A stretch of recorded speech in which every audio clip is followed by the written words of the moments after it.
सच्चा इनाम। एक बार राज्य में भयानक अकाल पड़ा।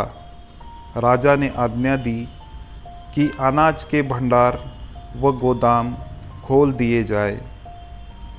उसकी आज्ञा का तुरंत पालन हुआ। सभी अनाज के भंडार व गोदाम प्रजा के लिए खोल दिए गए। कुछ दिनों में भंडार भी खाली हो गए। तब राजा ने महल की रसोई में पकने वाला भोजन गरीबों व ज़रूरतमंदों को बांटने का आदेश दिया। धीरे धीरे महल का भंडार भी खाली हो गया।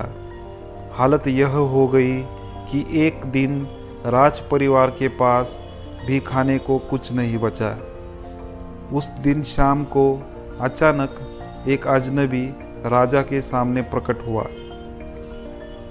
उसके हाथ में एक बड़ा सा कटोरा था जिसमें दूध, गेहूं और चीनी से बनी दलिया थी।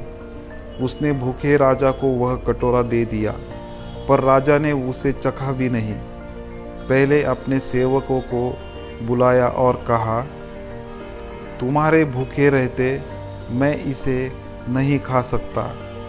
सेवक भूखे तो थे, लेकिन राजा को भूखा देखकर उन्होंने अनमने भाव से ही दलिया खाई और उसमें से भी आधी राजा व उसके परिवार के लिए बचा दिया।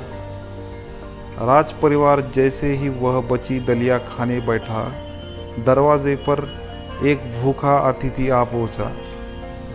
राजा ने वह भोजन भी भूखे अतिथि को दे दिया।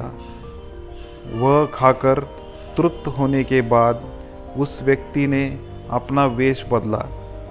वह स्वयं भगवान थे, जिन्होंने राजा के धैर्य की परीक्षा लेने के लिए ऐसा रूप धारण किया था। उन्होंने राजा से कहा, मैं तुम्हारे आचरण से अत्यंत प्रसन्न हूँ। तुम मुझसे जो भी वरदान चाहो मांग लो। भगवान को सामने पाकर राजा उनके चरणों में गिर पड़ा और बोला, हे प्रभु, मैं इस लोक या परलोक का कोई इनाम नहीं चाहता। मुझे ऐसा हृदय दे जो दूसरों की पीड़ा को महसूस करे, और ऐसा मन व तन दे जो दूसरों की सेवा में लगा रहे।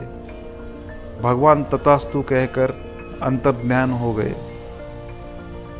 अगर कहानी अच्छी लगी तो चैनल सब्सक्राइब, लाइक, शेयर ज़रूर कीजिए। धन्यवाद।